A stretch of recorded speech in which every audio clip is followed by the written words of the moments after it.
अब भैया लड़के छोट रहे तब नहीं कोई बड़ा ना हुए हाली हैं। बड़ा हो गए जो कह कचाहीन हो गए।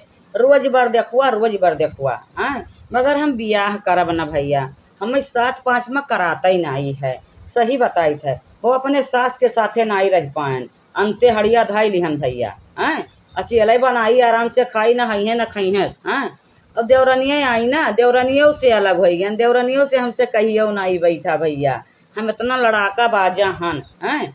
अब खाए पिए में तनी बढ़िया सेरित है तो उनके सबके बीच में हम काहे रहबे।